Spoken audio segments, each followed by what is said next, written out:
Hello student, नमस्कार। आज का अपना जो टॉपिक है कंसोल इनपुट आउटपुट फंक्शंस। अपन इससे पहले वाली जो क्लास में जो देखा था इनपुट आउटपुट में, वो मैंने चार है ना, दो तरह से आपका डेटा का जो वे होगा ना, ट्रांसमिशन का जो वे ऑफ कम्युनिकेशंस है कि अपन एक तो कंसोल इनपुट आउटपुट का देखा था और एक डेटा को अपन है ना रीड एंड राइट फाइल्स के थ्रू करेंगे। तो फाइल्स के थ्रू डेटा को प्रोग्राम्स के अंदर रीड राइट करना और एक अपना कंसोल के थ्रू डेटा को रीड और राइट करना कि आप है ना प्रोग्रामिंग करेंगे तो प्रोग्रामिंग आपके है ना मेमोरी के अंदर रहेगा। प्रोग्राम्स को अपन एग्जीक्यूट करना चाहेंगे तो डेटा चाहिए। अगर डेटा फिर नहीं है तो फिर आप प्रोग्राम्स कैसे एग्जीक्यूट कर पाओगे। तो डेटा को प्रोसेस करने के लिए अपन को है ना इनपुट की रिक्वायरमेंट रहेगी।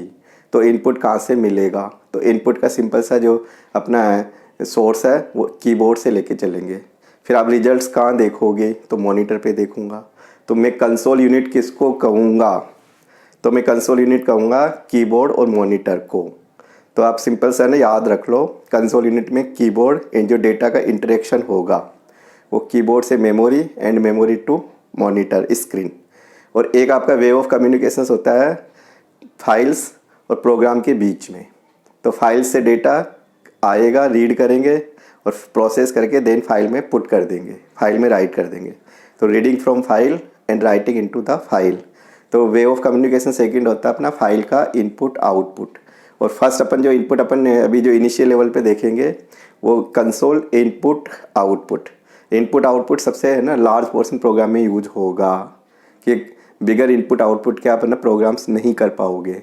तो इनपुट और आउटपुट अपन कैसे लें कि अपन ये देख चुके कि वेरिएबल का डिक्लेरेशन, तो वेरिएबल का डिक्लेरेशन मेमोरी में कर देंगे, वेरिएबल क्रिएट कर देंगे।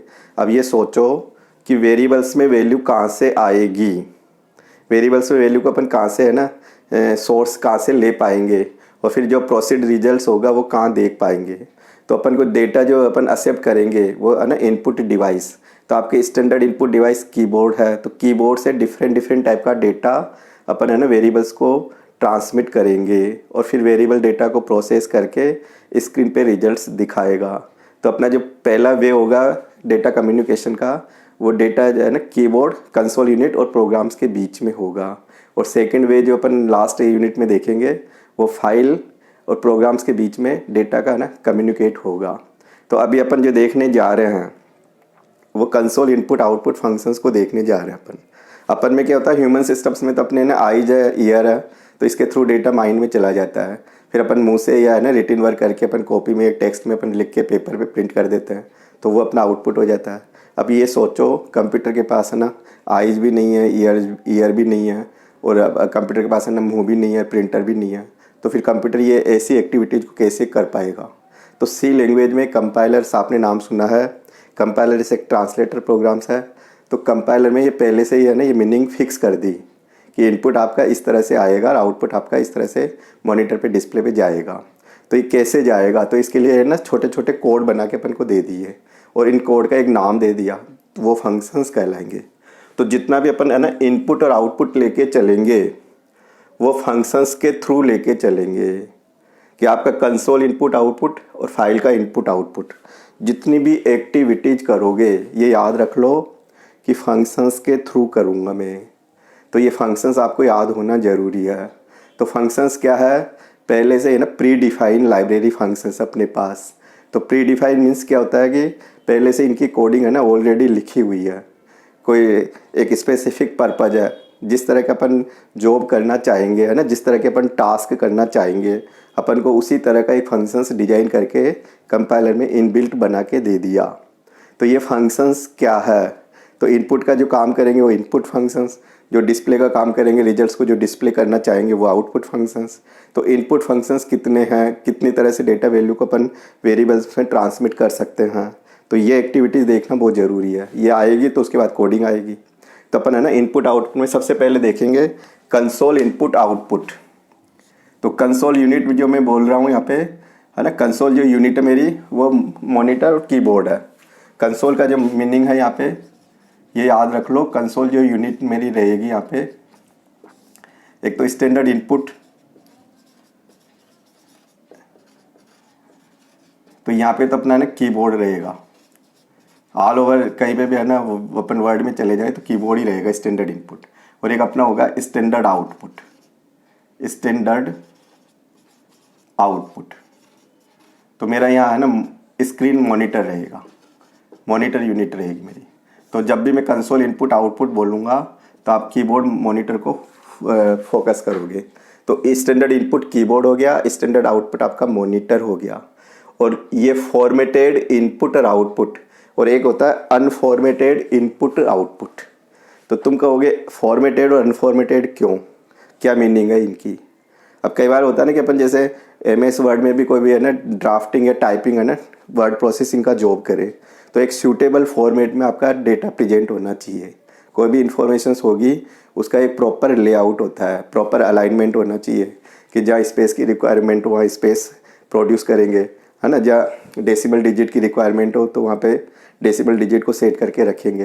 तो फॉर्मेटेड मीन्स होता है कि फॉर्मेटेड, सबसे पहले फॉर्मेटेड की मीनिंग क्लियर करो। तो फॉर्मेटेड मीन्स होता है डिस्प्ले रिजल्ट्स या आउटपुट इन बेस्ट प्रेजेंटेशन, कि रिजल्ट्स को या आउटपुट का बेस्ट वे में प्रेजेंट करो। सूटेबल फॉर्मेट में आपका रिजल्ट बनना चाहिए। ऐसे थोड़ी है कि आपने जैसे मैंने कह दिया 3 वैल्यू है, अब 3 वैल्यू को बिल्कुल टच करके लिख दोगे तो इसका मतलब कोई समझने वाला तो वो इसको सिंगल वैल्यू समझेगा, जबकि तुम कहते हो मैंने तो 3 वैल्यू दिया। तो अपन को क्या होता है कि डेटा वैल्यू के बीच में स्पेस जनरेट करना हो, डेटा वैल्यू को अलाइन करना हो। अलाइनमेंट क्या होता है, लेफ्ट अलाइन है, राइट अलाइन है, सेंटर अलाइन है, अलाइनमेंट है ना, एक जस्टिफाइड है। तो ऐसे अपन सी लैंग्वेज में अलाइनमेंट को जो लेके चलेंगे वो लेफ़्ट और राइट दो अलाइनमेंट लेके चलेंगे डेटा वैल्यू को। या तो डेटा वैल्यू को लेफ़्ट की तरफ से अपन प्रेजेंट करें या राइट की तरफ से लिखें। कोई फिर स्पेसिफाई अगर विड्थ अपन सेट कर दे, अब तुम कहोगे कि इस विड्थ से राइट की ओर शिफ्ट करते हुए लिखो डेटा को, या लेफ़्ट से अपन इसका बिगिनिंग करें और राइट की तरफ चले। तो अलाइन कैसे करें, तो अलाइन करेंगे तो फॉर्मेटिंग का कंसेप्ट आ जाएगा। डेटा वैल्यू की विड्थ को सेट करें, है ना, डेटा वैल्यू के बीच में स्पेस को अलाउ करें। फ्रैक्शनल पार्ट के डिजिट, जो फ्रैक्शनल पार्ट के जो डिजिट्स है उनकी प्रॉपर एक पोजीशन सेट करें कि अप टू 2 डेसिमल तक अपन को डेसिमल डिजिट चाहिए, अप टू 3 डेसिमल तक चाहिए। वैल्यू को राउंड ऑफ करें। तो ये सब आपका फॉर्मेटिंग में आ जाता है। कोई पर्टिकुलर स्ट्रिंग को ब्रेक करना हो बिगिनिंग से, जैसे मैं कहूँ कि स्ट्रिंग के है ना बिगिनिंग से ओनली 4 कैरेक्टर ही डिस्प्ले में रखो, तो फिर तुम सोचोगे 4 कैरेक्टर कैसे आएगा। तो ये सब अपन को है ना फॉर्मेटिंग का पार्ट है। कोई भी अपन को है ना एक करेक्टर वैल्यू में स्पेस देना हो, लेफ्ट की तरफ से अलाइन करना हो, राइट की तरफ से अलाइन करना हो, स्ट्रिंग को पूरा विड्थ सेट करनी हो, स्ट्रिंग को ब्रेकअप करना हो बिगिनिंग से कितने करेक्टर आप चाहते हो, है ना, फ्रैक्शनल पार्ट के पूरी लोकेशन डेसिमल पोजीशन सेट करना हो, तो ये सब फॉर्मेटिंग में आते हैं। तो फॉर्मेटिंग का सिंपल सा अर्थ है कि रिजल्ट को बेस्ट वे या सूटेबल फॉर्मेट में डिस्प्ले करो, सूटेबल फॉर्मेट में डिस्प्ले करो। फॉर्मेटिंग में एक तो स्पेस का कंसेप्ट आ सकता है, फॉर्मेटिंग में अपन डेसिमल डिजिट्स को सेट कर सकते हैं, फॉर्मेटिंग में राउंड ऑफ कर सकता हूँ मैं, वैल्यू को राउंड ऑफ कर सकता हूँ कि कोई कहे ना कि नियरेस्ट 10 डिजिट में राउंड ऑफ करो, कोई भी डिजिट से पहले 0 को इंसर्ट करना हो, तो ये सब फॉर्मेटिंग का पार्ट है। तो ये फॉर्मेटिंग कैसे अलाउ करेंगे, तो सी लैंग्वेज में फॉर्मेटेड इनपुट आउटपुट में अपन को 2 फंक्शंस दे रखे हैं। देयर आर 2 फंक्शंस, एक तो इसके नफ स्मॉल लेटर में लिखोगे, एक तो हो गया आपका इसके नफ और एक हो गया प्रिंटफ। तो इसके नफ क्या है, इनपुट फंक्शंस, प्रिंटफ क्या है, आउटपुट फंक्शंस। कौन सा functions, formatted input output functions. Formatted means ये डेटा वैल्यू को बेस्ट वे में है ना प्रेजेंट करना, सूटेबल फॉर्मेट में प्रेजेंट करना। कैसे बनाएंगे, तो ये मैंने आपने मेजर 4 पॉइंट बता दिए कि फॉर्मेटिंग अलाउ करते हैं अपन इसमें। तो फॉर्मेटिंग अलाउ करेंगे तो कौन कौन से फंक्शंस हुए, इसके नफ याद हो जाना चाहिए, इसके नफ। दूसरा कौन सा हुआ, प्रिंटफ। कौन से फंक्शंस है, फॉर्मेटेड इनपुट आउटपुट फंक्शंस। तो ये याद हो गया है ना, फॉर्मेटिंग अलाउ करेंगे इन फंक्शंस में। और मिक्स मोड डेटा को, इंटीजर, फ्लोट, कैरेक्टर, स्ट्रिंग, सभी डेटा को अपन इसमें अलाउ करेंगे। ये क्या करेंगे कि कीबोर्ड से वैल्यू रीड करेंगे और वेरिएबल में सीधा ट्रांसमिट करेंगे। कि कीबोर्ड से डेटा को रीड किया, डिफरेंट टाइप का डेटा हो सकता है, तो डिफरेंट टाइप का डेटा को अपन मिक्स मोड डेटा बोल सकता हूँ मैं। कि इंटीजर डेटा भी मैं रीड कर सकता हूँ, एक सिंगल कैरेक्टर डेटा भी मैं ले सकता हूँ, है ना। एक स्ट्रिंग डेटा को भी मैं रीड कर सकता हूँ, फ्रैक्शनल पार्ट यानी रियल डेटा को भी मैं रीड कर सकता हूँ। किसके थ्रू? स्कैनफ और प्रिंट, स्कैनफ के थ्रू मैं रीड कर सकता हूँ। और रिजल्ट्स प्रिंट कराना हो तो मैं प्रिंटफ के थ्रू रिजल्ट्स प्रिंट करवा सकता हूँ। तो इसमें फॉर्मेटिंग अपन अलाउ कर सकते हैं, ये पूरे कंसेप्ट अपन रख सकते हैं। फिर अपना दूसरा आता है इनपुट कंसोल। इनपुट आउटपुट में अनफॉर्मेटेड, जो बिल्कुल फॉर्मेटेड अलाउ नहीं करेंगे, कि आपने जिस वे में डेटा को रीड किया उसी वे में प्रिंट कर दो। जैसे आपने मान लो 3 डिजिट्स या कोई सिंगल कैरेक्टर को रीड कर लिया, अब मैं कहता हूँ सिंगल कैरेक्टर मॉनिटर पे डिस्प्ले कर दो, तो फिर जहाँ जगह मिलेगी उसको अपन अलाइनमेंट भी नहीं कर सकते, स्पेस भी सेट नहीं कर सकते, फॉर्मेटिंग अलाउ नहीं कर सकते। तो ऐसे फंक्शंस है जो बिल्कुल फॉर्मेटिंग नहीं लेंगे। तो वो आपका इनपुट के लिए गेट केयर है ना, get CHE, get CH, get S है ना, ये हो गया put char, put CHE, put S। तो ये जो फंक्शंस है ये स्ट्रिंग हैंडलिंग फंक्शंस है। स्ट्रिंग हैंडलिंग, स्ट्रिंग को रीड करेगा, स्ट्रिंग को राइट करेगा, है ना। ये तो राइट करेगा और ये रीड करेगा, ये इनपुट है, ये आउटपुट है। ये कीबोर्ड से डेटा एक्सेप्ट करेगा, ये मॉनिटर पे डिस्प्ले करेगा। तो गेट मीन्स लेना कैरेक्टर, सिंगल कैरेक्टर को रीड करेगा, वेरिएबल में ट्रांसमिट करेगा। गेट CHE भी सिंगल कैरेक्टर रीड करेगा, गेट CH भी एनी कैरेक्टर की वैल्यू से कीबोर्ड से रीड करेगा। गेट S स्ट्रिंग को रीड करेगा, put S, put means screen पे प्रिंट करेगा, डिस्प्ले करेगा। Put CHE single character display करेगा, पुट S स्ट्रिंग को डिस्प्ले करेगा। तो ये कैरेक्टर हैंडलिंग फंक्शंस में आ जाते हैं, ये वाले तीन कैरेक्टर हैंडलिंग है और ये आपका स्ट्रिंग हैंडलिंग है, ये दोनों स्ट्रिंग हैंडलिंग है।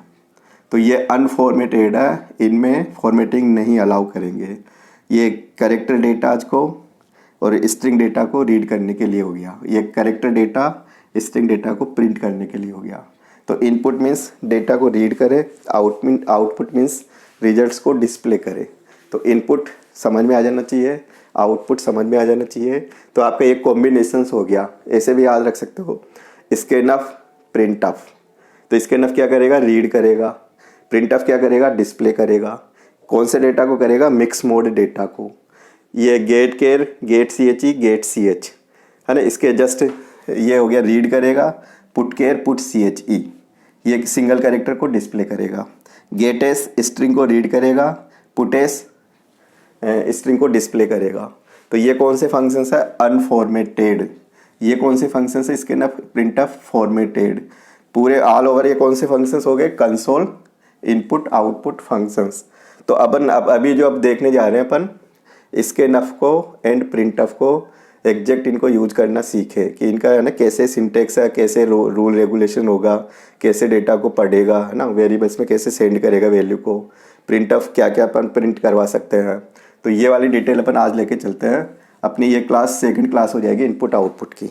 इससे पहले अपनी एक क्लास में बता चुका, जिसमें वे ऑफ कम्युनिकेशंस बताया था, डेटा कैसे चलता है, कीबोर्ड से चलेगा, मेमोरी में जाएगा, फिर मेमोरी से मॉनिटर पे सेंड करेंगे। एक तो ये हो गया वे ऑफ कम्युनिकेशन, इनपुट और आउटपुट, कंसोल इनपुट आउटपुट हो गया। एक आपका वे ऑफ कम्युनिकेशन, फाइल्स को ओपन करो, डेटा को मेमोरी में ले लो, रीड फ्रॉम फाइल, फिर मेमोरी में आने के बाद में प्रोसेस करो और put into the file, right into the file. तो एक वे ऑफ कम्युनिकेशन फाइल और प्रोग्राम के बीच का हो गया। तो दो इंटरेक्शन हो गए डेटा आज के। तो एक तो कंसोल इनपुट आउटपुट और एक आपका फाइल इनपुट आउटपुट। तो फाइल को डील करेंगे तो ये फंक्शंस चेंज हो जाएंगे। अब ये फंक्शंस क्या है? स्मॉल लॉजिक्स है, एक स्पेसिफिक टास्क करेगा, टास्क प्रीडिफाइन है, जो फिक्स कर रखी है वही टास्क करेगा। इसके नफ की एक टास्क हो गई, प्रिंटफ की एक टास्क हो गई, गेट केयर है, पुट केयर है ना, इनकी एक टास्क हो गई। तो जो भी आपके फंक्शंस हैं सबके एक इंडिविजुअल टास्क है।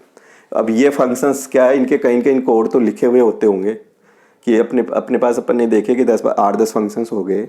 तो इनके है ना कोड कौन सी फाइल में डिफाइन होते हैं, इनकी डिटेल कहाँ मिले। तो इनकी डिटेल अपन को मिलती है इन फाइल का जो डिस्क्रिप्शन अगर देखना चाहोगे तो एक सिंगल लाइब्रेरी फाइल है जिसका नाम है stdio.h। ये आपकी हेडर फाइल है, ये हेडर फाइल का नाम है। ये याद हो जाना चाहिए कि ये फंक्शंस कौन सी फाइल से रन होते हैं। तो सबको याद हो गया, हेडर फाइल का नाम बताइए कि इसके ना फंक्शंस है ना executed which header file, print of executed which header file. तो इस हेडर फाइल में से ये पूरा डिफाइन होते हैं, इसके अंदर पूरा डिक्लेरेशन है इनका। और इनका एग्जैक्ट अगर लॉजिक देखेंगे तो इसमें कौन सी डिटेल होती है, ऑल फंक्शंस का डिस्क्रिप्शन इसमें होता है। प्रोटोटाइप पूरी जो भी इसका डिस्क्रिप्शन है इसके अंदर है पूरा। तो इनका ऑल जितने भी है ना कंसोल इनपुट आउटपुट फंक्शंस है, तो इनका पूरा इन फंक्शंस का all these functions.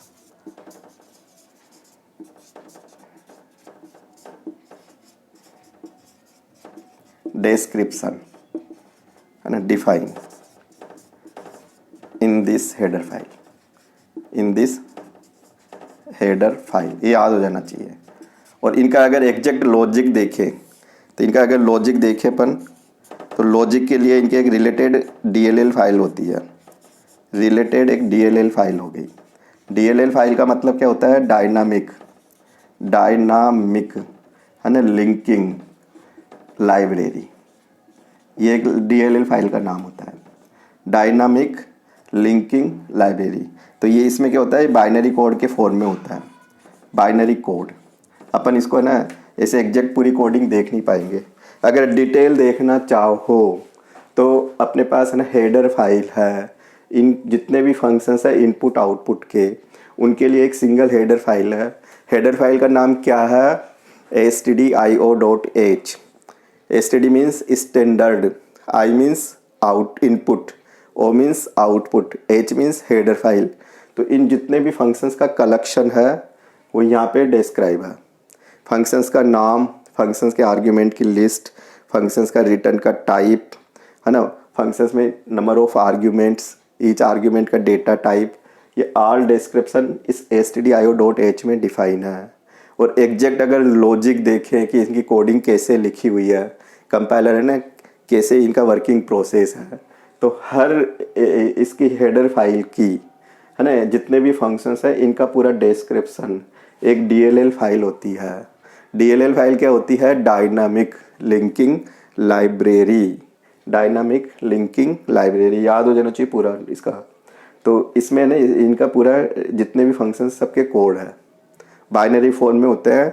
In code को अपन है ना मॉडिफाई नहीं कर सकते, कि इनको अपन तुम रीड भी नहीं कर सकते। अगर डिस्क्रिप्शन देखना हो तो हेडर फाइल से देख सकते हैं अपन। तो हेडर फाइल को अपन कैसे यूज करते हैं, प्री प्रोसेसर के थ्रू। कोई पूछना लाइब्रेरी हेडर फाइल कैसे अलाउ करोगे कोडिंग में, तो लाइब्रेरी हेडर फाइल में अलाउ करूँगा, ये एक अपने पास है ना प्री प्रोसेसर है हेस इंक्लूड के थ्रू। ये अपन है ना पूरा सी प्रोग्राम के स्ट्रक्चर में देख चुके, तो इसका नाम है ना प्री प्रोसेसर है। प्री प्रोसेसर कह दो या कंपाइलर डायरेक्टिव स्टेटमेंट कह दो। इतना आपको इसका डिस्क्रिप्शन में याद हो जाना चाहिए। थ्योरेटिकल कंसेप्ट है, एग्जाम में आ जाते हैं, तो ये आपको पूरे थ्योरी आनी चाहिए, लिखना आना चाहिए। कंसोल इनपुट आ जाए तो ये पूरा डिस्क्रिप्शन दे सकते हो। ब्रीफ में इन फंक्शंस को फिर डिस्क्राइब करेंगे अपन।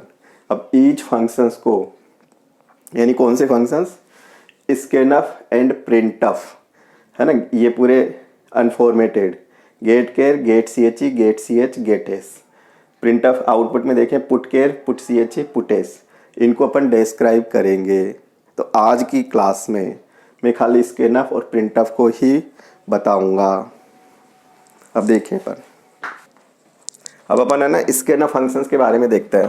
तो स्कैनफ क्या है, तो सबसे पहले तो लिखो आप इसको, कंसोल इनपुट फंक्शंस है। ये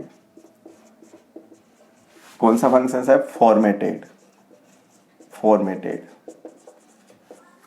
करेगा क्या, रीड करेगा, read mix mode data value.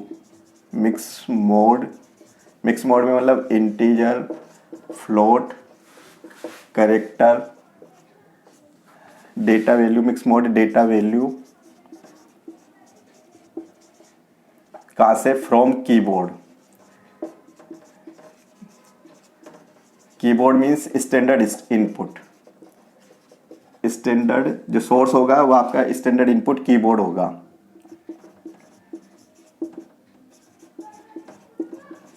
And send value, and send these value, जो भी पढ़ू मेमोरी वेरिएबल्स, मेमोरी वेरिएबल्स। मतलब एड्रेस वैल्यू, स्पेसिफाई एड्रेस वो कह दो, memory variables address location.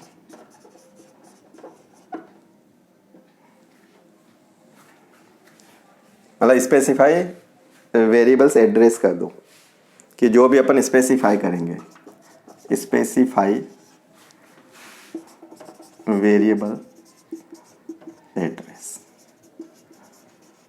Simple सा है इसका, रीड करेगा mix mode value and send these value into memory variables.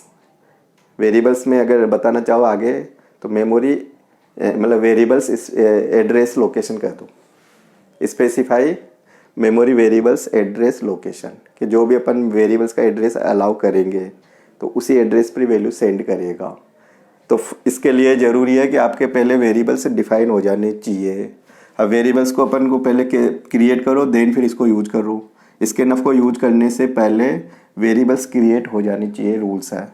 अब फॉर एग्जांपल जैसे अपने पास ये इंटीजर वेरिएबल है ABC, है ना, ऐसे कोई फ्लोट वेरिएबल है X और Y, है ना, ऐसे मान लो कोई कैरेक्टर वेरिएबल है जैसे नेम है। अब ये क्या है, ये मेमोरी वेरिएबल्स है, यहाँ पे ये मेमोरी वेरिएबल्स है, ये मेमोरी वेरिएबल्स डिक्लेरेशन।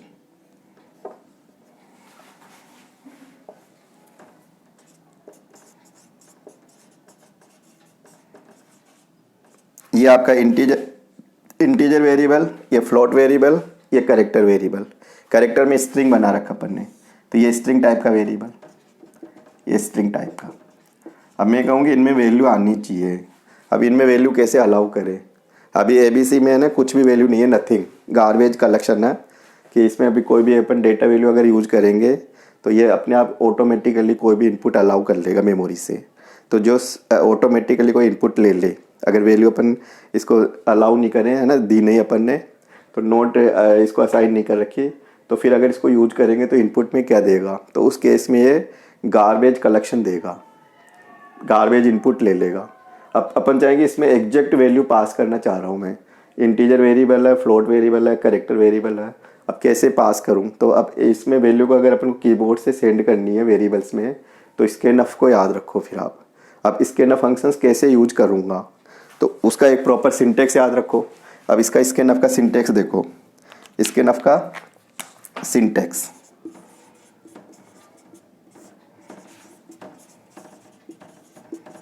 कि इसको अपन कैसे यूज करेंगे।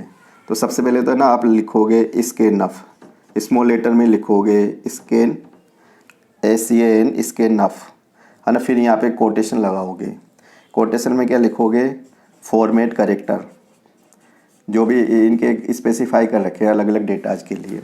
फॉर्मेट कैरेक्टर स्ट्रिंग आएगी पूरी, यहाँ पे स्ट्रिंग क्यों बोल रहा है, डबल कोट्स में मैं मेंशन करता हूँ ना, तो स्ट्रिंग कहलाती है। तो ये डबल कोट्स में लिखोगे, ये रूल है। तो फॉर्मेट कैरेक्टर की स्ट्रिंग आएगी, फिर यहाँ पे वेरिएबल एंड के साथ एड्रेस ऑफ वेरिएबल 1, एंड के साथ में वेरिएबल 2, एंड के साथ वेरिएबल 3, तो एंड सो ऑन, आगे भी कोई लिस्टिंग हो सकती है, डिपेंड करेगा आप कितने पढ़ना चाहोगे। तो सेमीकोलन लगाओगे, यहाँ पे लास्ट में सेमीकोलन लगेगा, ब्रैकेट का क्लोजिंग होगा, ब्रैकेट का आपका बिगिनिंग होगा, फॉर्मेट कैरेक्टर की स्ट्रिंग हो गई, कोटेशन बिगिन होगा, कोटेशन का क्लोज करोगे, सेमीकोलन आएगा। ये आपका लिस्ट ऑफ वेरिएबल है, ये आपका लिस्ट ऑफ वेरिएबल है, ये लिस्ट ऑफ वेरिएबल, और ये कोटेशन में अलावा है, तो ये कंट्रोल कैरेक्टर कर दो या फॉर्मेट कैरेक्टर कर दो। ये कंट्रोल कैरेक्टर की स्ट्रिंग है, कंट्रोल कैरेक्टर स्ट्रिंग। स्ट्रिंग क्यों बोल रहा है, डबल कोट्स में अलाउ कर रखा मैंने यहाँ पे, तो ये डबल कोट्स कंपलसरी है, लगाना पड़ेगा। तो आप किस तरह का डेटा डील करोगे, तो या कंट्रोल कैरेक्टर में डिफरेंट टाइप के अपने पास कैरेक्टर्स आ सकते हैं फॉर्मेटिंग के लिए। ईच वेरिएबल को सेपरेटेड बाय कोमा, ये ना, ये करोगे आप separated by comma, each variable separated by comma. ये रूल रेगुलेशन आनी चाहिए, अगर आपने सिंटेक्स को सही फॉलो नहीं किया तो एरर आ जाएगी। तो आपका ना स्कैनफ ये फंक्शंस का नाम हो गया, ये नेम ऑफ फंक्शंस हो गया, नेम ऑफ फंक्शंस। तो इसके नफ, फिर ब्रैकेट आएगा, कोटेशन लगेगा, कंट्रोल फॉर्मेट कैरेक्टर की स्ट्रिंग आएगी, फिर वेरिएबल की पूरी लिस्ट बनेगी। अब इसको अपन कैसे अलाउ करते हैं, फॉर्मेट कैरेक्टर में क्या क्या आ सकता है वो भी देख लो। फॉर्मेट कैरेक्टर्स हियर,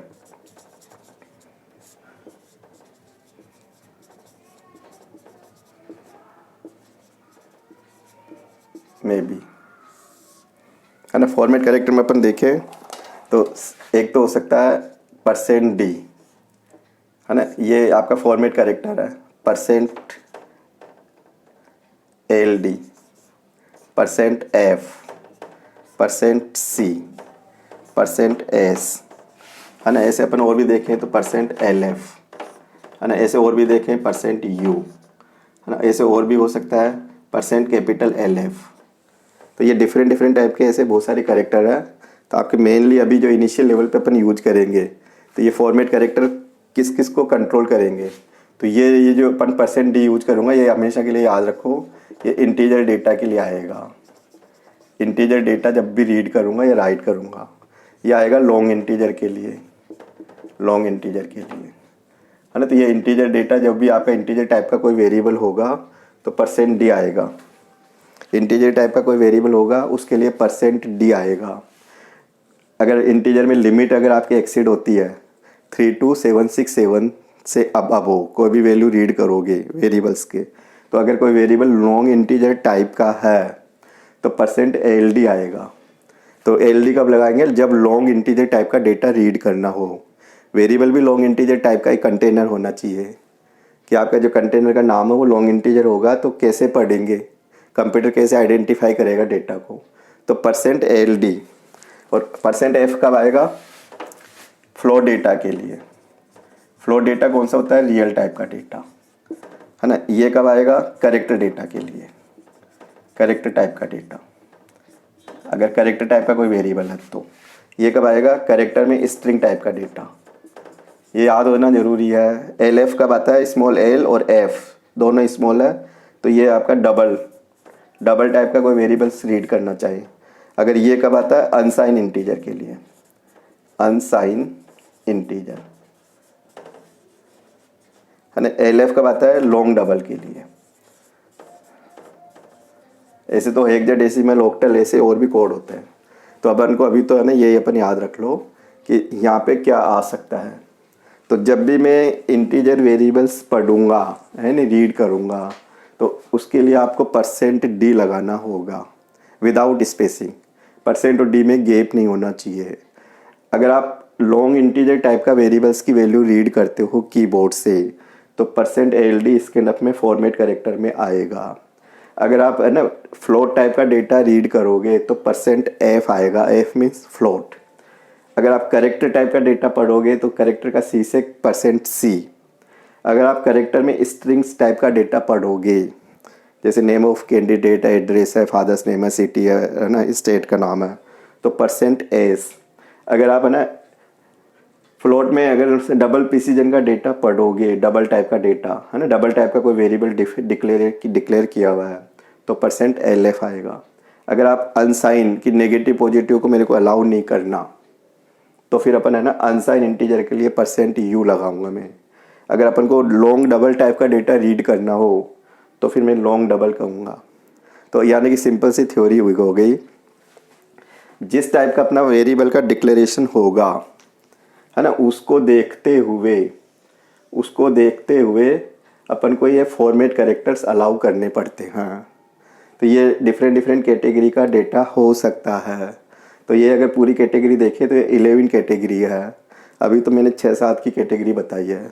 तो इससे पहले वाले अगर एक कोई क्लास देखोगे आप, डेटा टाइप मैंने बता रखा है, डेटा टाइप का आप कैसे डील करोगे। तो अलग अलग अपने पास कैरेक्टर्स हो गए, तो अपन को है ना अलग अलग कैरेक्टर्स के लिए अलग अलग कंट्रोल चाहिए।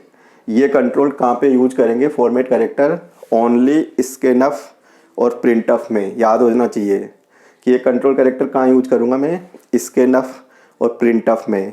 ये कहीं पे भी यूज नहीं होंगे स्कैनफ और प्रिंटफ के अलावा। कब यूज करेंगे, जब डेटा वैल्यू अपन कीबोर्ड से वेरिएबल्स की वैल्यू को पढ़ेंगे तो अपन को ये लगाने होंगे। जब अपन वेरिएबल्स की वैल्यू को डिस्प्ले करेंगे तो भी ये लगाने पड़ेंगे। कोई भी कांस्टेंट डेटा आएगा तो भी ये लगाने पड़ेंगे। कांस्टेंट वैल्यू को मैं प्रिंट कराऊंगा तो भी ये लगाने पड़ेंगे। फॉर्मेटिंग अलाउ करूंगा इनपुट में या आउटपुट में तो भी मैं इनको अलाउ कर सकता हूँ। कोई भी रेस्ट्रिक्शंस लेना हो इनपुट में तो भी मैं यही लगाऊंगा। तो इनमें फॉर्मेटिंग के लिए थोड़ी सी विड्थ थी और अपन इनके ना एक्स्ट्रा और भी इनमें पैरामीटर यूज कर लेते हैं अपन। तो ये क्या है, %LD डिफरेंट डेटा टाइप को डील करने वाले ये फॉर्मेट कैरेक्टर्स बना के दे दिए। इन कैरेक्टर्स के थ्रू है ना ये अपन फॉर्मेटिंग अलाउ कर सकते हैं। तो % के साथ में ये स्पेसिफाई फिक्स कैरेक्टर है, फिक्स कर रखा है डिफरेंट डेटा के लिए। तो ये फंक्शंस में ये फैसिलिटीज अपन को दे रखी है। अगर ये नहीं लगाएंगे तो आपका है ना ये कंप्यूटर प्रॉपर रिजल्ट्स डिस्प्ले नहीं करेगा। जितने आप वेरिएबल्स रीड करोगे उतने ही कंट्रोल कैरेक्टर एक फंक्शंस में आ जानी चाहिए। अगर मैं 2 वेरिएबल को रीड करूँगा तो देन 2 कंट्रोल कैरेक्टर एक साथ रखेंगे लगाएंगे अपन। वेरिएबल किस ऑर्डर में पढ़ते हो, वेरिएबल का ऑर्डर और ये कंट्रोल कैरेक्टर का ऑर्डर ये मैच खाना चाहिए। अगर ये प्रॉपर वे में मैचिंग नहीं होगी तो फिर आप है ना एरर प्रॉपर रिजल्ट डिस्प्ले नहीं कर पाओगे। तो ये अपन को स्कैनफ को यूज करने से पहले इस सिंटेक्स का पूरा नॉलेज रहना चाहिए। तो स्कैनफ लगाना आ गया, ब्रैकेट है, ब्रैकेट क्लोज होगा, सेमीकोलन लगेगा, फॉर्मेट कैरेक्टर जितने वेरिएबल्स होंगे उतने डबल कोट्स में लिखेंगे, कोमा लगाओगे, कोमा के बाद में वेरिएबल की लिस्ट आएगी। वेरिएबल डिपेंड करेगा जो डिक्लेरेशन में किया हुआ है, जो डिक्लेरेशन में जो टाइटल है। अगर यहाँ कैपिटल है तो यहाँ पे कैपिटल टाइटल आएगा। अगर यहाँ पे एग्जैक्ट मैच खाना चाहिए। अगर आपने जो डिक्लेरेशन का जो वेरिएबल डिक्लेरेशन का नॉमिनिक्लेचर है और इसके नफ में जो यूज कर रहे हो अगर मैच नहीं खाएगा तो एरर आएगी, तो फिर आप परेशान। तो ये अभी से है ना प्रॉपर वे में इसको लर्न कर लो। ये कैरेक्टर डिपेंड करेगा डेटा टाइप के अकॉर्डिंग। तो अब इसके कुछ एग्जांपल अपन देखते हैं, है ना। अब एग्जांपल अपन देखते हैं, एग्जांपल ऑफ स्कैनफ, है ना। अब देखो अपन को भी एक सिंगल इंटीजर डेटा पढ़ना हो तो स्कैनफ लिखोगे, यहाँ पे कोटेशन आएगा, इंटीजर डेटा के लिए %D आएगा। यहाँ पे जैसे एक सिंगल वेरिएबल, तो ये सिंगल इंटीजर वैल्यू रीड कर रहा हूँ मैं। यहाँ पे सिंगल इंटीजर वैल्यू रीड, एक वैल्यू में पढ़ रहा हूँ ए के अंदर, into variable A, into specify address of A.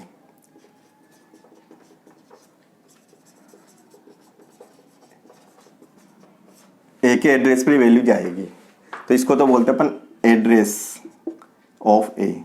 Address of A एक मेमोरी लोकेशन होता है, ये मेमोरी लोकेशन नंबर होता है, मतलब ये पॉजिटिव इंटीजर होता है ऑलवेज। तो ए के एड्रेस पे वैल्यू जाएगी, कहाँ से जाएगी, कीबोर्ड से। तो ये फंक्शंस हो गया, ये आपका इंटीजर डेटा के लिए आ गया, ये इंटीजर डेटा के लिए फॉर्मेट कैरेक्टर आ गया, इंटीजर डेटा, ये फॉर्मेट कैरेक्टर हो गया। तो एक वेरिएबल इसके अकॉर्डिंग पढ़ेगा, तो एक वेरिएबल एक इंटीजर डेटा।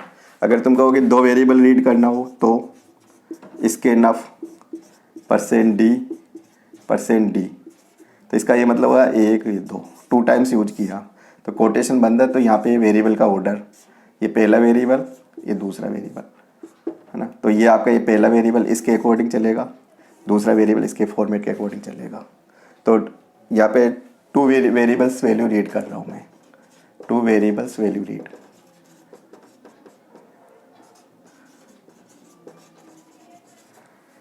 अगर तुम लोग 3 वैल्यू पढ़ना चाहे तो इसके नफी लगाओ, तो %D विदाउट स्पेसिंग, कोई फॉर्मेट यहाँ अलाउ नहीं कर रहा फिलहाल तुम्हें, है ना। जिस वे में पढ़ना हो उसी वे में मैंने अब प्रेजेंट कर दिया। अब कितना डेटा हुआ, पहला इंटीजर, दूसरा इंटीजर, तीसरा इंटीजर, तो ये भी इंटीजर टाइप का डेटा, ये भी इंटीजर टाइप का डेटा, ये भी इंटीजर टाइप का डेटा। कितने वेरिएबल चाहिए, 3 चाहिए। तो ये इजी वे में समझ में आना चाहिए। अब तुमको मिक्स मोड बताओ, ये तो इंटीजर का समझ में आ गया। अब मान लो कि मैंने लिखा इसके नफ, पहला लिखा जैसे %d, दूसरा लिख दिया %f, तीसरा लिख दिया %s। अब ये क्या हुआ, ये इंटीजर डेटा का कंट्रोल है। ये कौन सा कंट्रोल है, ये फ्लोट डेटा के लिए है ना। ये कौन सा कंट्रोल है, स्ट्रिंग डेटा के लिए। अब अपन को वेरिएबल भी है ना ऐसे ही चाहिए, 3 सीक्वेंस चाहिए। अब इंटीजर डेटा का वेरिएबल का नाम सपोज a है, फ्लोट डेटा का वेरिएबल का नाम x है ना, और स्ट्रिंग डेटा का नाम नेम है। तो यहाँ पे क्या होता है, ये एड्रेस होता है, ये एड्रेस होता है। स्ट्रिंग डेटा में एड्रेस यूज नहीं करते, नॉट यूज्ड एड्रेस ऑफ, है ना, operator when string read. String को जब रीड करेंगे ना, स्ट्रिंग रीड, तब अपन को एंड नहीं लगाना, ये पॉइंट याद रखने का है। स्ट्रिंग वेरिएबल की वैल्यू जब पढ़ेंगे तो स्ट्रिंग में एंड नहीं लगता। इंटीजर डेटा पढ़ोगे तो एड्रेस को स्पेसिफाई करना पड़ेगा, अगर फ्लोट डेटा पढ़ोगे तो एड्रेस को स्पेसिफाई करना पड़ेगा। स्ट्रिंग डेटा पढ़ूंगा तो एड्रेस में यूज नहीं करूँगा, ये डायरेक्ट एड्रेस वैल्यू असाइन होती है। स्ट्रिंग को नाम से जैसे मैं यूज़ करूँगा तो डायरेक्ट मेरे पास एड्रेस मिलता है, क्योंकि ये एरे होती है। तो एरे का मैं नाम जब भी यूज करूँगा तो एक बेस एड्रेस मेरे पास ऑलरेडी आ जाएगा। तो स्ट्रिंग में अपन एड्रेस को यूज नहीं करेंगे, यहाँ ये ध्यान देने का पॉइंट है। और जितने भी डेटा टाइप आप पढ़ोगे स्ट्रिंग के अलावा, कैरेक्टर भी पढ़ूंगा तो भी मेरे पास है ना ये एड्रेस लगाऊंगा मैं। अगर मेरे को कैरेक्टर डेटा पढ़ना हो, सपोज मेरे पास एक कैरेक्टर डेटा है, ये कैरेक्टर वेरिएबल है, ये है ना, ये कैरेक्टर वेरिएबल है। अब कहीं पढ़ो तो कैसे पढ़ोगे, इसके नफ। अब क्या लगाऊं, कैरेक्टर के लिए आपको पता हो गया, सी, कोटेशन को बंद करूंगा, क्या नाम है वेरिएबल का, एंड लगेगा, ch लगेगा। तो अपन को अगर कोई मान लो कि डबल टाइप का कोई वेरिएबल है, डबल में मैंने x ले रखा, आपको अगर इसको पढ़ के दिखाऊं तो इसके नफ लिखोगे, % है ना, डबल के लिए क्या लगाऊं मैं, LF, है ना, और फिर इसको पढ़ने के लिए क्या लगाऊं, एंड लगाऊंगा। एंड क्या है, मेमोरी की एड्रेस लोकेशन है x की, तो x की लोकेशन पे ये रीड करेगा। तो ये वेरिएबल स्पेसिफाई एक मेमोरी लोकेशन हो जाता है। तो ये अपन को है ना डिफरेंट टाइप के स्कैनफ के मिक्स मोड डेटा पढ़ना हो, सिंगल इंटीजर डेटा पढ़ना हो, कैरेक्टर डेटा पढ़ना हो, सिंगल फ्लोट डेटा पढ़ना हो, 2 फ्लोट डेटा पढ़ना हो, तो कंट्रोल कैरेक्टर को यूज करते हुए है ना कोटेशन को क्लोज करके फिर वेरिएबल की लिस्ट कोटेशन के बाहर आएगी। तो ये आपका स्कैनफ फंक्शंस प्रॉपर वे में कंप्लीट हो जाता है। अब अपन है ना प्रिंटफ फंक्शंस को देखते हैं अपन। अब देखो तुम आउटपुट फंक्शंस,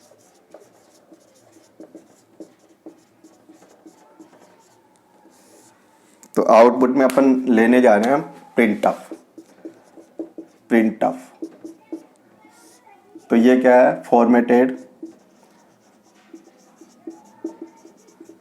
आउटपुट फंक्शंस। कौन सा है, कंसोल वाला, कंसोल आउटपुट फंक्शन से करेगा क्या, डिस्प्ले करेगा।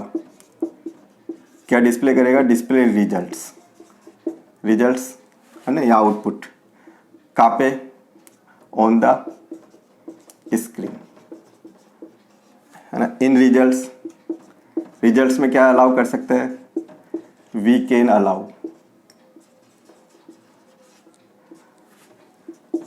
वेरिएबल्स की वैल्यू हो सकती है रिजल्ट्स में। वेरिएबल्स वैल्यू कोई कांस्टेंट डेटा हो सकता है अपने पास, कांस्टेंट डेटा वैल्यू हो सकती है, सभी तरह का कांस्टेंट में अलाउ कर सकता हूँ। टेक्स्ट मैसेज हो सकता है, प्रिंटफ में ना रिजल्ट्स में टेक्स्ट मैसेज हो सकता है,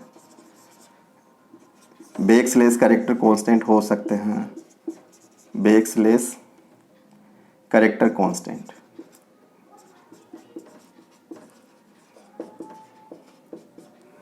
इनको अपन है ना यूज कर सकते हैं। कोई रिजल्ट्स में क्या प्रिंट करा सकते हो, प्रिंटफ से। तो प्रिंटफ से मैं वेरिएबल्स को प्रॉपर वे में वेरिएबल्स की वैल्यू को प्रिंट करवा सकता हूँ। कोई भी कांस्टेंट डेटा है उसको मैं प्रिंट करवा सकता हूँ, कोई भी टेक्स्ट मैसेज है उसको मैं प्रिंट करवा सकता हूँ, कोई भी बैकस्लैश कैरेक्टर कांस्टेंट है। बैकस्लैश कैरेक्टर कांस्टेंट में क्या क्या आता है, न्यू लाइन है ना, टैब कैरेक्टर, टेब है एक्सेट्रा, ये अपन प्रिंट करा सकते हैं। तो ये आपका प्रिंट ऑफ में ये अपन प्रिंट करवा सकते हैं।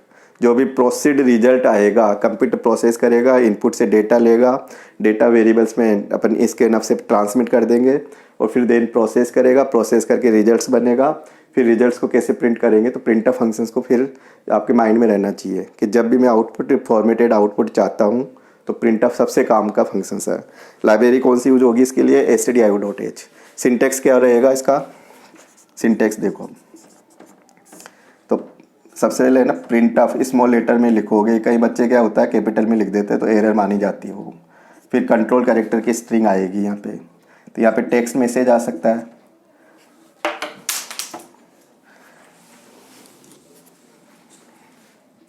टेक्स्ट मैसेज आ सकता है।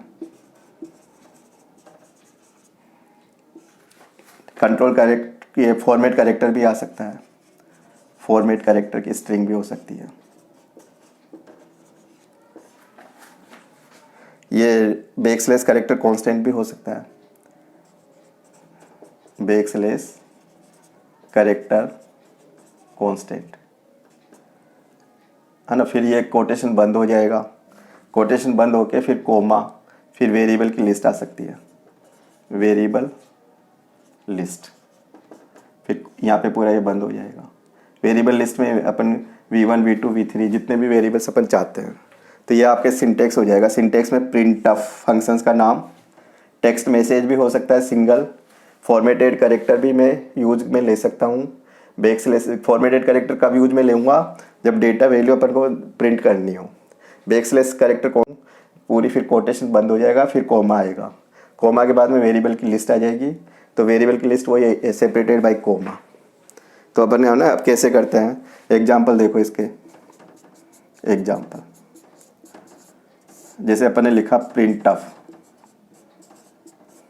जैसे मैंने लिख दिया university of Rajasthan, university of Rajasthan ना। अब ये क्या है, ये ओनली टेक्स्ट मैसेज है, ये ओनली टेक्स्ट मैसेज है। ये ऐसे के ऐसे मॉनिटर पे प्रिंट कर देगा। जैसे तुम्हारा नाम प्रिंट कराना चाहो तो जैसे my name is NK Gupta, जैसे मैंने लिख दिया print of my name is NK Gupta.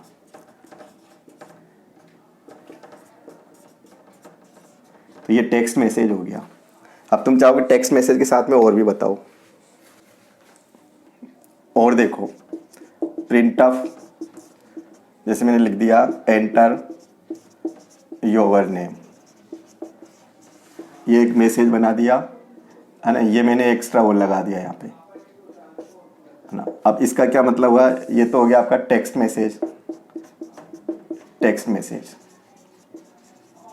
और ये आपका new line character, new line. Backslash character constant, ये लाइन चेंज करेगा। क्या मीनिंग होगी इसकी, और ये से ब्रैकेट आएगा, सेमीकोलन आएगा।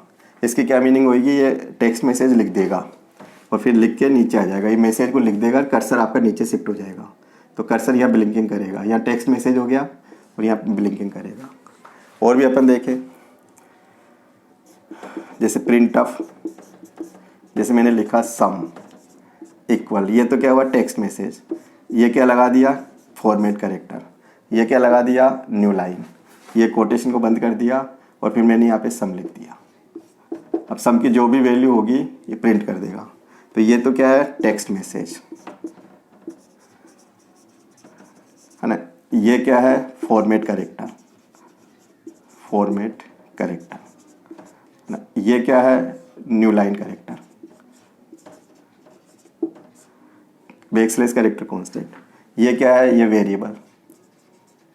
ये वेरिएबल कहाँ प्रिंट करेगा, ये वेरिएबल की वैल्यू यहाँ पे प्रिंट करेगा, इसकी लोकेशन के अकॉर्डिंग। ये जो लोकेशन है ना उसके अकॉर्डिंग ये प्रिंट करेगा। कई बार अपन ऐसे लिखे प्रिंट ऑफ, जैसे मैंने लिख दिया एंटर %d वैल्यू। अब इसका क्या मतलब होता है, ये एक कोई वैल्यू प्रिंट करेगा। कौन सी वैल्यू प्रिंट करेगा, इंटीजर वैल्यू। तो ये इंटीजर के लिए फॉर्मेट कैरेक्टर हो गया ये। अब फिर मैंने लाइन चेंज कर दी और फिर यहाँ पे एन की वैल्यू, अब एन की वैल्यू मान लो कि 10 है, तो इसका ये मतलब होगा कि ये ऐसे लिखेगा आउटपुट कि एंटर 10 वैल्यू, और वैल्यू प्रिंट करके नीचे आ जाएगा कर्सर। ये इसका आउटपुट आएगा इस लाइन का। कई बार मान लो कि अपने पास है ना ऐसे है, ए की वैल्यू 10 है, बी की वैल्यू 20 है और सी की वैल्यू 30 है। अब मैं कहूँगी इन सबको एक लाइन में प्रिंट करके दिखाओ विद स्पेस के साथ में, तो तुम कैसे करोगे? Print of. सबसे पहले तो क्या प्रिंट करना चाहोगे? ए विद टाइटल, तो ए इक्वल लिखा हुआ आ जाएगा, फिर वैल्यू लगनी चाहिए तो %d आ गया, फिर थोड़ा गैप होना चाहिए तो \t आ गया, है ना। तो ये एक लाइन बन गई है। फिर दूसरी क्या है, बी की वैल्यू प्रिंट करानी है तो फिर टाइटल, फिर वैल्यू लगनी चाहिए, फिर ये डी आ गया, है ना। फिर अपन को ए स्पेस देना है, फिर ये टी आ गया। फिर अपन को सी की वैल्यू सेम लाइन में लिखनी है, फिर सी आ गया, फिर वैल्यू आनी चाहिए, डी आ गया, फिर लाइन बदलनी चाहिए, एन आ गया, \n, फिर कोटेशन बंद हो गया, फिर ये ए कोमा बी कोमा सी। अब ये क्या करेगा, ए की वैल्यू तो ये यहाँ पे लगाएगा, है ना, इंटीजर डेटा को डील करेगा, और बी की वैल्यू को ये यहाँ पे प्रिंट करेगा, और सी की वैल्यू को यहाँ पे प्रिंट करेगा। और \t क्या होता है, 8 कॉलम का स्पेस देगा, ये 8 कॉलम का स्पेस, एक टी का मतलब 8 कॉलम का स्पेस। स्पेस देने के लिए अपन टैब यूज कर सकते हैं। और ये \n क्या करेगा, लाइन चेंज करेगा। आउटपुट में लाइन चेंज करना हो तो न्यू लाइन, तो अपन को है ना ये प्रिंट ऑफ का डिफरेंट रोल आ जाना चाहिए। अगर कोई भी कहे कि लाइन ड्रॉ करो तो फिर प्रिंट ऑफ को ऐसे लगा सकते हो, प्रिंट ऑफ, तो ये माइनस माइनस को ऐसे रिपीट करते जाओ, ये लाइन ड्रॉ कर देगा। तो ये क्या करेगा, लाइन ड्रॉ कर देगा, लाइन ड्रॉ, है ना। कोई भी मान लो मैंने ऐसे लिख दिया प्रिंट ऑफ, जैसे \n कर दिया, है ना, n कर दिया, फिर \n कर दिया, फिर g कर दिया, फिर \n कर दिया। अब मैं कहूँगी ये क्या प्रिंट करेगा, तो ये तो न्यू लाइन हो गई, ये न्यू लाइन हो गई, ये न्यू लाइन हो गई। तो n को प्रिंट करेगा, n को, तो n है ना, पहले लाइन चेंज कर देगा, ये खाली लाइन, फिर n को प्रिंट करेगा, फिर लाइन चेंज कर देगा, फिर g को लगा देगा, फिर लाइन चेंज कर देगा। तो इसका आउटपुट ये इस तरह से आएगा। यहाँ पे लाइन चेंज हो रही है ना, ये n ये मैसेज प्रिंट हो गया, ये g प्रिंट हो गया, फिर लाइन चेंज हो गई, है ना। तो ये यहाँ पे लाइन के नीचे कैसे ब्रेक किया, ये लाइन चेंज कर दी मैंने, एंटर की प्रेस कर दी, यहाँ पे एंटर प्रेस हो गया, यहाँ पे एंटर प्रेस हो गया। तो जहाँ जहाँ लाइन चेंज करना हो वहाँ पे अपन ये लगा सकते हैं \n, कि जहाँ पे भी लाइन को आपको ब्रेक करना हो वहाँ \n इंसर्ट कर सकते हो। जहाँ पे आपको स्पेस देना हो 8 कॉलम का, वहाँ \t लगा सकते हो। जहाँ पे आपको और कोई फॉर्मेट कैरेक्टर और भी अलाउ करना चाहे, अगर फ्लोट टाइप का डेटा प्रिंट कराना हो तो f लगेगा, और अगर आपको कैरेक्टर टाइप का डेटा प्रिंट करना हो तो %c लगेगा। अगर आपको कोई भी स्ट्रिंग को प्रिंट करना हो तो %s लगेगा। अब अपन को कई बार है ना ऐसे साथ साथ पैरेलल मैसेज प्रिंट करने होते हैं।